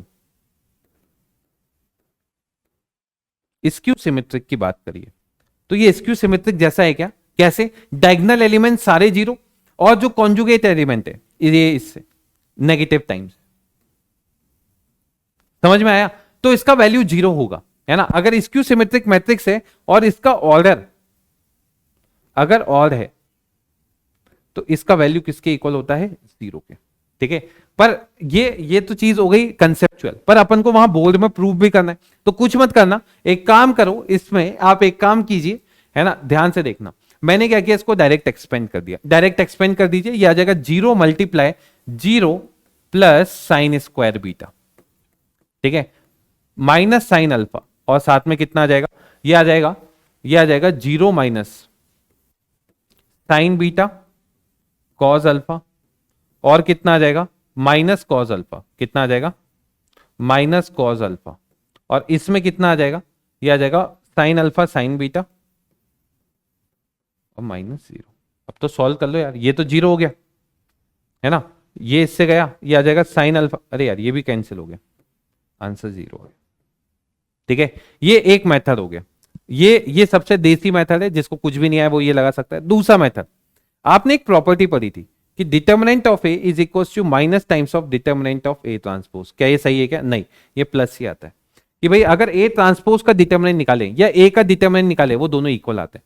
अब भाई देखना, अगर मैं ध्यान से देखना, यहां पे ऐसा लिख लेता हूं, determinant of a is equal to कितना आएगा, अगर मैं इसका ट्रांसपोज लेकर इसका डिटर्मिनेंट निकालूं, तो ट्रांसपोज ले लो इसका, ये कितना आ जाएगा, 0 साइन अल्फा, और ये आ जाएगा माइनस कॉस अल्फा, साथ में कितना आ जाएगा, माइनस साइन अल्फा और 0 और साइन बीटा, और बताओ भाई cos alpha minus sign beta और 0, ऐसा आ गया। अब ध्यान से देखना मैं क्या कर रहा हूं, इसमें से मैंने -1 कॉमन निकाल दिया, इसमें से भी मैंने -1 और इसमें से भी -1, तीनों में से मैंने -1 -1 -1 कॉमन निकाल लिया। तो determinant of a is equal to -1 की पावर 3 इंटू, अब जैसे आप -1 कॉमन निकालोगे ना, यहां पे साइन अल्फा और यहां पे माइनस कॉस अल्फा, इसकी शक्ल ऐसी दिख जाएगी। और ये डिटर्मिनेंट ऑफ ए ही है, ये क्या है, डिटर्मिनेंट ऑफ ए के ही इक्वल है, यानी determinant of a is equal to -1 की पावर 3 माइनस ही होता है, ये माइनस ही, इसको इधर लाओ तो 2 times of determinant a is equal to 0, तो यहां से डिटर्मिनेंट ए कितना आ जाएगा, 0। ये हो गया 4 नंबर में अगर सवाल आएगा तो इस तरीके से ही सॉल्व करना, अगर ऐसे करोगे तो बिल्कुल देसी लगेगा, और देसी बना अपन पीडब्ल्यू वालों को पसंद नहीं है, ठीक है। अपन थोड़ा सा स्टैंडर्ड, थोड़ा सा वो होता है ना, क्या कहते हैं उसे, स्टंट मारते ना यार, क्या बोलते हैं उसे, शेक ही मारना कहते हैं ना, हाँ मतलब वो होता है ना, शेक ही मार रहे हैं, है ना, मतलब दिखाते हैं ऐसे, हाँ देख और भी मेथड्स है हमारे पास, है ना, और ज्यादा टाइम बच जाए तुम्हारे पास, दोनों मेथड लगा देना, खत्म, ठीक है। चलिए बहुत ही बढ़िया, लिख लीजिए इसे। चले आगे, आगे चलते हैं, अगला सवाल जो अपन को प्रूव करना है। ये सवाल क्या बोल रहा है, ध्यान से देखिए, ये सवाल 4 नंबर में पूछा जाता है और पूछा भी गया है, ठीक है। ध्यान से देखिए कि भाई प्रूव करना है इसका वैल्यू इसके इक्वल है, कैसे करना है, ध्यान से देखना है कि स्टैंडर्ड मेथड है। अगर मैं देख रहा हूं यहां पे ABC कॉमन है, तो मैंने क्या किया, इस पहले सवाल को लिख लेते हैं, ये आ गया 1 प्लस ए, बच्चों ये आ गया 1 1, ये आ गया 1 1 प्लस बी, और यहां पे कितना आ गया 1 1 1 1 प्लस सी, ठीक है। कई बच्चे क्या करेंगे, डायरेक्ट एक्सपेंड कर देंगे, मत करना। मैं क्यों मना कर रहा हूं, रीजन है क्योंकि मास्टर को समझ में आ जाएगा तुम्हें प्रॉपर्टीज लगानी नहीं आती, ठीक है, इसलिए कर रहे हो। तो यहां से क्या कॉमन निकाल लेना ए, ठीक है, इसमें से कॉमन निकाल लेना बी, और इसमें से बच्चों कॉमन निकाल लेना सी, है ना, ये अपन ने कॉमन निकाल ली, ठीक है। तो लिख लेना taking common a B c from R1 R2 R3 respectively. अब जैसे आप ए कॉमन निकालोगे, बी कॉमन निकालोगे, सी कॉमन निकालोगे, बाहर कितना आ जाएगा ए बी सी, और अंदर कितना आ जाएगा, देखो इसमें से ए कॉमन निकाला तो यहां पे आ जाएगा आपके पास 1 प्लस 1 बाय ए, ये आ जाएगा 1 बाय ए, और ये आ जाएगा 1 बाय ए। सिमिलरली ये आ जाएगा 1 बाय बी, ये आ जाएगा बच्चों 1 प्लस 1 बाय बी, और ये कितना आ जाएगा 1 बाय बी। सिमिलरली ये आ जाएगा 1 बाय सी, ये आपके पास आ जाएगा 1 बाय सी, और ये आ जाएगा 1 प्लस 1 बाय सी, ऐसा आ जाएगा। अब मैं एक और चीज देख पा रहा हूं, अगर मैं इन तीनों एलिमेंट्स को मैं ऐड कर दूं तो सब में से कुछ ना कुछ कॉमन आ रहा है, तो मैंने एक प्रॉपर्टी और लगा दी साथ के साथ कि भाई R1 को मैं किस तरीके से चेंज करूंगा, R1 plus R2 plus R3, ठीक है, इस तरीके से मैंने क्या किया, चेंज कर दिया। अब जैसे इसको चेंज किया, यहां पे कितना आ जाएगा ए बी सी मल्टीप्लाई, ध्यान से देखना, अगर मैं ऐसा काम करता हूं तो इन तीनों का एडिशन क्या बन जाएगा, ये बन जाएगा 1 plus 1 by A plus 1 by B plus 1 by C, ऐसा कुछ बन जाएगा। सेम ये चीज यहां पे भी बनेगी, 1 plus 1 by A plus 1 by B plus 1 by C, ऐसी बन जाएगी। और यहां पे भी सेम ऐसी की ऐसी चीज बन जाएगी, 1 plus 1 by A plus 1 by B plus 1 by C, ऐसा बन गया, बन गया। और यहां पे सेम वही बच गया, 1 by b, 1 by B plus 1 और 1 बाय 1 बाय सी, 1 बाय सी और 1 बाय सी प्लस 1। मुझे एक चीज दिख रही है, क्या करना चाहिए, कॉमन निकाल लेना चाहिए। जैसे ही आप इसमें से ये कॉमन निकालेंगे तो ये आपके पास क्या बन जाएगा, ए बी सी मल्टीप्लाई, साथ में कितना बन जाएगा 1 plus 1 by A plus 1 by B plus 1 by C. अब इसका फायदा क्या हुआ, अंदर सिंपल सा एक डिटर्मिनेंट बन गया, ये बन गया 1 1 1, बच्चों ये बन गया 1 बाय बी, ये बन गया 1 बाय बी, और ये बन गया प्लस 1 और ये 1 बाय बी। देखना ध्यान से, ये आ गया 1 बाय सी, ये आ गया 1 बाय सी, और ये आ गया 1 बाय सी प्लस 1, ये ऐसा कुछ बन गया। अब बस मुझे ये डिटर्मिनेंट को सॉल्व करना है। ध्यान रखना, डिटर्मिनेंट के केस में जब भी 3 1 बन जाए, क्या बोला, जब भी 3 1 बन जाए तो आप क्या करेंगे, एक 1 की हेल्प से बाकी 2 को 0 बना सकते हैं। कैसे बनाएंगे, ध्यान से देखिए, यहां पे मैं ऐड कर देता हूं एक स्लाइड। तो ये मेरे पास अब सवाल कुछ इस टाइप से हो गया, A B C multiply 1 plus 1 by A plus 1 by B plus 1 by सी, और यहां पे अंदर क्या था देखें, ये आ जाएगा आपके पास 1 1 1 1 बाय बी प्लस 1, और ये आ जाएगा 1 बाय बी। सिमिलरली 1 बाय सी और ये आ जाएगा 1 बाय सी प्लस 1। अब मुझे क्या करना है, इसको सिंप्लीफाई करना है। मुझे ये दिख गया कि ये इस 1 की हेल्प से मैं इन दोनों को 0 कैसे बना सकता हूं, कि भाई इसको मैं डायरेक्ट इसमें माइनस कर दूं। मतलब मैं कौन सी प्रॉपर्टी लगाने की बात कर रहा हूं, C2 tends to C2 minus C1, और एक और लगा सकते हो C3 tends to C3 minus C1। जब भी ये प्रॉपर्टी लगाओ तो एक चीज याद रखना, एक कॉलम अनचेंज रहना चाहिए, ऐसा नहीं तीनों के तीनों में लगा दो, है ना, तीनों के तीनों में ये काम नहीं करना है। तो अभी अपन जब ये लगा रहे हैं तो इस वाले पे कोई भी फर्क नहीं पड़ रहा है। अब देखो इसको माइनस करो तो ये आ जाएगा आपके पास A B C multiply 1 plus 1 by A plus 1 by B plus 1 by C. देख सकते हैं कितने लंबे लंबे सवाल बनेंगे, पर तुम इजीली सॉल्व कर लोगे। यहां पे इसको इसमें माइनस किया तो ये तो सेम रहेगा 1 बाय बी 1 बाय सी। बच्चों ये आ जाएगा 0, ये आ जाएगा 1 और ये माइनस किया तो 0 और ये माइनस करोगे तो 0 0 और यहां पे कितना आ गया 1। अब आप देख सकते हैं R1 में 3 जीरो आ चुके हैं, और अगर 3 जीरो आ चुके हैं तो आप क्या कर सकते हैं, इसको R1 के अलोंग एक्सपेंड कर दीजिए। जैसे ही आप इसको R1 के अलोंग एक्सपेंड करेंगे आ जाएगा A B C multiply 1 plus 1 by A plus 1 by B plus 1 by सी। और अंदर कितना आएगा तो आप देखेंगे यहां पे आपके पास आ जाएगा 1 मल्टीप्लाई 1 माइनस जीरो प्लस 0। ऐसा कर दीजिए, ये 0 से 0 हटा दो और इसका आंसर जो आपको प्रूव करना था वो आपके पास आ गया। तो ये आ जाएगा 1 plus 1 by A plus 1 by B plus 1 by सी, और इसका वैल्यू तो 1 था ही, तो भाई इसको मल्टीप्लाई कर दीजिए। ये आ जाएगा A B C plus A B plus B C plus C है। इस टाइप से आपके पास ये प्रूव हो गया। तो दोनों जो चीजें आपको प्रूव करनी थी वो आपने प्रूव कर दी है। तो ये देख सकते हैं जितने भी लंबे सवाल होंगे आप इजीली कर लेंगे। मकसद क्या रहता है, जब भी 3 1 बन जाए तो 2 को क्या करना है, 1 की हेल्प से 0 करना है। आप इजीली कर लेंगे। ठीक है, देखो सवाल बहुत टाइप के बन सकते हैं। आपकी बुक में इतने मस्त मस्त सवाल मैक्सिमम मतलब खतरनाक सवाल है, पर अपने एग्जाम में जो आएंगे वो मैं उस पर पूरा कंसंट्रेट किया है, किस किस टाइप के सवाल आपके पास आ सकते हैं उसको स्टडी पूरा किया है मैंने। PYQ उसको पूरा स्टडी किया है और फिर मैंने अपना जो लेक्चर है उसके हिसाब से बनाया। ठीक है, लेक्चर का लेवल कम या ज्यादा बिल्कुल आपका बिल्कुल पेपर के लेवल से मैच करता हुआ मिलेगा हमेशा। ठीक है, क्योंकि उसको स्टडी करने में बहुत टाइम लगता है, और फिर स्टडी करने के बाद देखो करवाने में तो 10 और मैक्सिमम मस्त एनसीईआरटी के सवाल करवा दो, पर वो जब आने ही नहीं है तो उस पर अभी अपन इतना टाइम खराब ना करें क्योंकि टाइम बहुत पास आ रहा है। ठीक है, चलिए लिख लीजिए इसे, बाकी कंसेप्ट सारे हो जाएंगे। ठीक है, सवाल कम होंगे पर कंसेप्ट जो है आपके सारे हो जाएंगे। सवाल अपन कॉन्सेप्ट वाले मैक्सिमम करेंगे जो आते हैं। ठीक है, उस टाइप उससे रिलेटेड बहुत सारे आपके पास यहाँ पे प्रैक्टिस होने वाली है। चलिए भाई लिख लीजिए, सारे मैंने प्रॉपर्टीज आपको एक एक करके सारी चीजें समझा दी है, लिख लीजिए इसे। चले भाई, हो गया क्या, हो गया आपके पास। नेक्स्ट बात अपन करेंगे एडजॉइंट और इनवर्स ऑफ ए मैट्रिक्स की। ठीक है, किसी मैट्रिक्स का एडजॉइंट कैसे निकालते हैं और किसी मैट्रिक्स का इनवर्स कैसे निकालते हैं। ध्यान से देखिए, सबसे पहले मैं बात करता हूं एडजॉइंट की। यहां लिख लीजिए एडजॉइंट ऑफ ए, इसका सीधे सीधे एक ही फॉर्मूला होता है। यहां पे अगर मैं किसी भी मैट्रिक्स का एडजॉइंट निकालना चाहता हूं, पहले तो अगर मैं मैट्रिक्स की बात करूं, यहां पे मैंने मैट्रिक्स लिख दिया ए इज इक्वल टू, ध्यान से देखिए यहां पे कुछ इस टाइप से मैट्रिक्स लिख दिया A11 A12 और A13। सिमिलरली यहां लिख दिया आपने A21 A22 और A23, और यहां लिख दिया बच्चों A31 A32 और A33। इस टाइप से आपने लिख दिया। अब अगर आप इसका एडजॉइंट निकालना चाहते हैं तो क्या करेंगे, हर एक एलिमेंट को रिप्लेस कर दीजिए उसके कोफैक्टर से।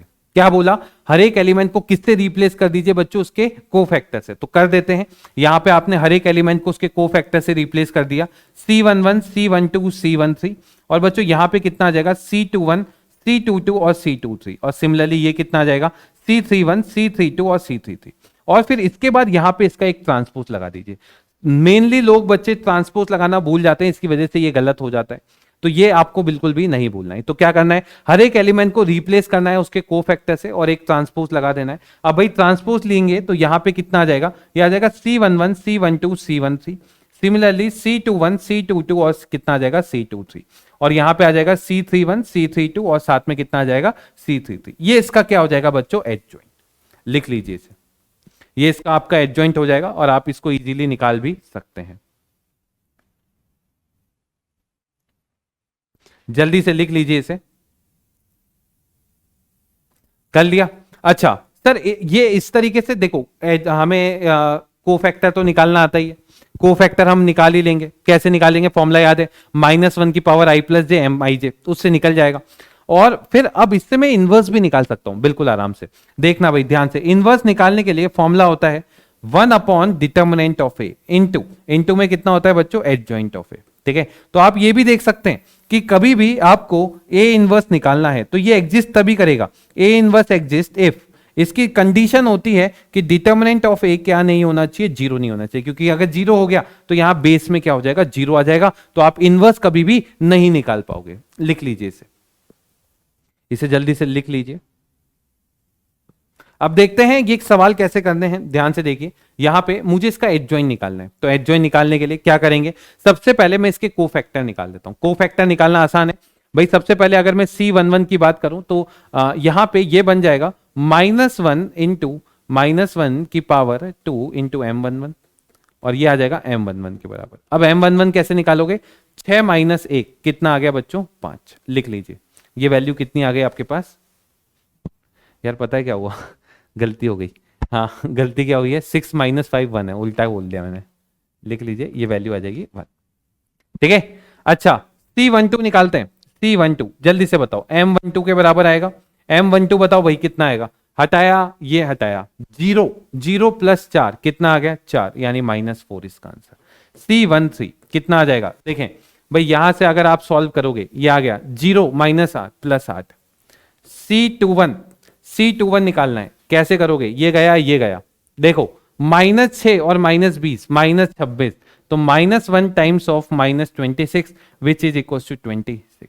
सिमिलरली C22 C23 निकाल लीजिए, फिर C31 C32 और C33 भी अपन निकाल लेंगे। सब लोग जल्दी जल्दी करते जाओ, टाइम मत लगाओ भाई, जल्दी से बताओ। C22 क्या होगा, ये गया 3 और 16, 16 और 3 आजकल 29 हो गया काम, 19 चल रहा है। ठीक है, अगला C23 बताओ, 5 और -8 यानी -3 आ जाएगा। सिमिलरली C31 -2 और -8 -10, ये आ जाएगा। क्लियर है क्या, एक गलती पता है क्या कर दी, ये प्लस आएगा, क्यों, एक फॉर्मूले का भी माइनस आएगा, है ना, फॉर्मूले का माइनस लगाना मत भूलना। अगला C32 ये गया 1 -4 -1 कितना आ जाएगा, -1। अगला 2 तो 2 लिख दो, ये आ गया। तो अगर मैं इसका एडजॉइंट लिखना चाहता हूं तो इसका एडजॉइंट क्या आ जाएगा, देखें भाई उसका ट्रांसपोज C11 C12 है ना, लिख दो 1 -4 8, और बच्चों यहां पे कितना आ जाएगा 26, ये कितना आ जाएगा 19, और ये कितना आ जाएगा 3, और ये आ जाएगा -10, ये कितना आ जाएगा -1, और ये आ जाएगा 2। तो भाई इसका ट्रांसपोज ले लीजिए, ये आ जाएगा 1 -4 एंड 8, ये आ जाएगा 26 19 और 3, और ये आ जाएगा -10 -1 और 2। लिख लीजिए ये इसका एडजॉइंट। क्लियर है, अब यहां से अपन इनवर्स भी निकाल लेते हैं। इसका इनवर्स का फॉर्मूला बोलो, इनवर्स का formula 1 upon determinant value of A into adjoint of A, ये बन जाएगा।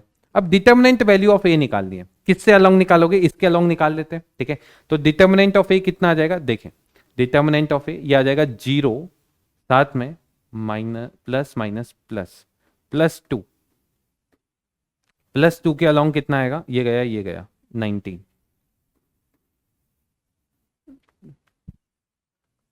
-1 इसके अलाउंग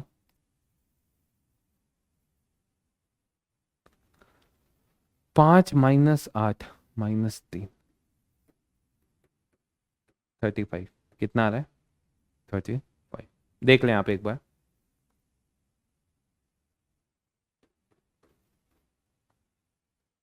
देख लेना है ना।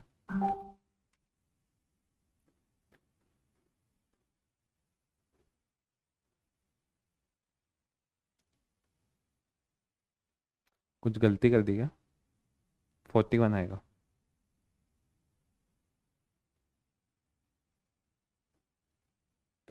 फोर्टी वन आ रहा है ना, कितना आ रहा है 41। क्लियर है क्या, देख लेना यार, है ना, कैलकुलेशन थोड़ी बहुत देख लेना तुम, 41 आ जाएगा ये। तो इसका आंसर क्या आ जाएगा, 1/41 मल्टीप्लाई वो एडजॉइंट लिख दो सीधे सीधे, 1 26 -10, और कितना आ गया -4 19 -1, और कितना आ गया 8 3 और -2, ये 2, ये आंसर आ गया ए इनवर्स, सीधे सीधे। क्लियर है क्या, लिख लीजिए इसे। तो एडजॉइंट भी निकल गया और इनवर्स भी निकल गया। चलें आगे, चलें पक्का, चलते हैं आगे, अगली बात करते हैं। फॉर एवरी स्क्वायर मैट्रिक्स अगर आप ए को एडजॉइंट ऑफ ए से मल्टीप्लाई करें, वो determinant of A into I n आता है। कैसे आता है देखें, देख लें भाई, तो देखें भाई, ये प्रॉपर्टी या नोट क्या कहता है, ये प्रॉपर्टी बोल रही है कि भाई ए इंटू एडजॉइंट ऑफ ए, मतलब ए को आप जब उसके एडजॉइंट से मल्टीप्लाई करेंगे या फिर एडजॉइंट ऑफ ए को ए से मल्टीप्लाई करेंगे, वो किसके इक्वल आएगा, डिटर्मिनेंट ऑफ ए इंटू आई। ठीक है, अब इसको प्रूव करने के लिए मैंने क्या किया, मैंने यहां पे आपके सामने एक एग्जांपल लिया है। ठीक है, ये वाला एग्जांपल। ठीक है, तो अब ये आप लोगों का होमवर्क है। ठीक है, ए आप मान लीजिए ये एक डिटर्मिनेंट है। ठीक है, और इसको मल्टीप्लाई कर दीजिए इसके एडजॉइंट से। ये एडजॉइंट अभी अपन ने निकाल ही लिया। जल्दी से सब लोग इन दोनों को मल्टीप्लाई, अपन ने मैट्रिक्स में देखा है दो का मल्टीप्लीकेशन कैसे किया जाता है। जब आप इसको मल्टीप्लाई करेंगे तो जरूर से बताइएगा क्या इसकी वैल्यू किसके इक्वल आ रही है ना। मेरे हिसाब से इसकी वैल्यू इसके इक्वल आ जाएगी। किसके इक्वल आ जाएगी, 41 0 0 0 41 0 एंड 0 0 41। ठीक है, ये जरूर से बताइएगा। बाकी 41 कॉमन निकालेंगे तो ये प्रॉपर्टी भी आपकी प्रूफ हो जाएगी। ठीक है, इसी से ए इनवर्स का फॉर्मूला भी बन जाता है। ठीक है, चलिए तो भाई ये चीज आपकी हो गई है कवर। ठीक है, अगला formula to finding a inverse, तो ये अपन ने पहले देख ही लिया। ए इनवर्स का फॉर्मूला क्या होता है, 1 upon determinant of A into adjoint of A. ठीक है, ये वहीं से निकलता है और आप देखते हैं इनवर्स तभी निकाल सकते हैं आप जब उसका डिटर्मिनेंट वैल्यू 0 नहीं हो। ठीक है, तो इस फॉर्मूले से आप जरूर से निकालिएगा। अब बाकी इसका सवाल बनता कैसे। ठीक है, अगर मैं उसकी बात करूं तो ध्यान से देखिएगा, इसका सवाल कुछ इस टाइप का बनता है लीनियर ऑफ इक्वेशंस में। ठीक है, कि ये सवाल कुछ ऐसा है, x plus y plus z. बच्चों ये 6 के इक्वल दे रखा है और यहां पे आपको एक और दे रखा है x minus y plus z. बच्चों ये वाली वैल्यू दे रखी है आपको 0, ये वैल्यू दे रखी है 2। ठीक है, और दूसरा दे रखा है 2x plus Y minus Z. बच्चों ये वाली वैल्यू आपको कितनी दे रखी है, 2 दूनी 4 और 1 1। कितनी वैल्यू है, 1। आपको x y और z निकालना है। देखिए इस टाइप के सवाल कैसे किए जाते हैं। सबसे पहले क्या करेंगे, इसको मैट्रिक्स मल्टीप्लीकेशन में लिखने की कोशिश करेंगे। कैसे लिखेंगे, ध्यान से देखिए, इनके कोफिशिएंट देख लीजिए। इसका कोफिशिएंट कितना है, 1 1 1। ये है 1 माइनस 1 1 और ये है बच्चों 2 1 और माइनस 1। ठीक है, कितना है, 2 1 और माइनस 1 इंटू में बच्चों लिख दीजिए x y z। ठीक है, और ये किसके इक्वल लिख दीजिए, कांस्टेंट टर्म है 6 2 1। ठीक है, अब इसको सॉल्व कैसे करेंगे, ध्यान से देखिए भाई। अगर आप इसको इससे मल्टीप्लाई करते हैं वो ये इक्वेशन शो कर देगा। देख लो, x plus y plus z is equal to 6 है ना। ऐसे आप सॉल्व कर सकते हैं। अब भाई ये वाली चीज को मैंने a बोल दिया, इसको मैंने x बोल दिया, इसको मैंने b बोल दिया। तो यहां से अगर मैं x निकालना चाहता हूं, a को इधर ले आइए तो ये आ जाएगा a इनवर्स b। अब क्योंकि a इनवर्स का फॉर्मूला अपन को पता है तो इसका फॉर्मूला लगा देते हैं, 1 upon determinant of a into adjoint of a into कितना आ जाएगा बच्चों b, इंटू कितना आ जाएगा b। अगर ये ऐसा कुछ बन रहा है, अब आप इसका एडजॉइंट इजीली निकाल सकते हैं। ध्यान से देखिए, अगर मैं a की बात करूं तो a आपके पास ये है, तो इसका एडजॉइंट अपन निकाल लेते हैं। पहले डिटर्मिनेंट ऑफ a निकाल देते हैं। डिटर्मिनेंट ऑफ a कितना आ रहा है, तो ध्यान से देखिए, इन दोनों को माइनस किया, 2 आ गया, तो ये कितना आ रहा है, एक सेकेंड, -1 -2 कितना आ गया, -1 और -2 -3, और इसको माइनस किया दोनों को, 2 आ गया। ठीक है, और इंटू 2 6 आ जाएगा। इसका डिटरमिनेंट वैल्यू कितना आ रहा है, 6। निकाल के देख लेना। ठीक है, डिटरमिनेंट वैल्यू ऑफ ए कितना आ गया, 6। ठीक है, अब ध्यान से देखिए, अगर मैं एडजॉइंट ऑफ ए निकालूं मेरा काम हो जाएगा। तो एडजॉइंट ऑफ ए निकालते हैं,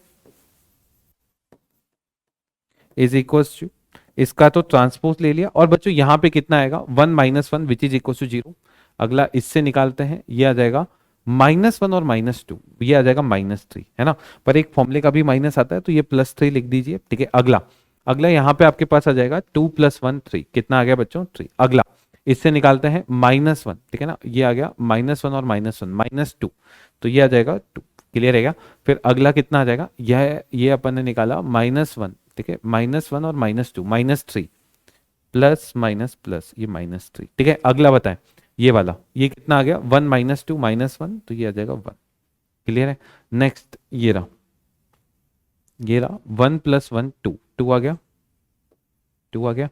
अगला ये रहा 0, ये कितना आ गया, 0। और ये आपके पास कितना आ जाएगा, -2। ठीक है, तो इसका ट्रांसपोज ले सकते हैं आप। ठीक है, ट्रांसपोज ले लीजिए। अब फॉर्मूले में पुट करते हैं, तो x की जगह मैंने लिख दिया x y z is equals to 1/6 multiply. देखें भाई, एडजॉइंट ऑफ a लिख लें यहां से, 0 3 एंड 3, और साथ में कितना आ गया, 2 -3 1, 2 -3 1, और ये कितना आ गया बच्चों, 2 0 -2। ठीक है, इनटू b में कितना आ जाएगा, 6 2 1। अब देखें भाई, मल्टीप्लाई करके देखते हैं।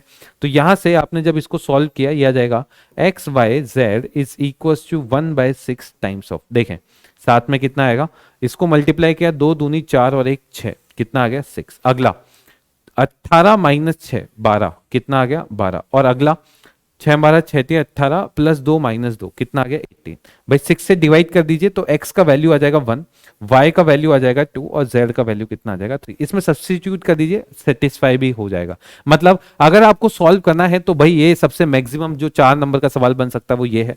तो आपको क्या करना पड़ेगा, पहले इसके कोफिशिएंट से डिटर्मिनेंट बनाइए और दो मैट्रिक्स बना दीजिए, उनका मल्टीप्लीकेशन ये हो गया और ax is equal to b, तो x a इनवर्स b और मल्टीप्लाई करके सॉल्व करना है बस।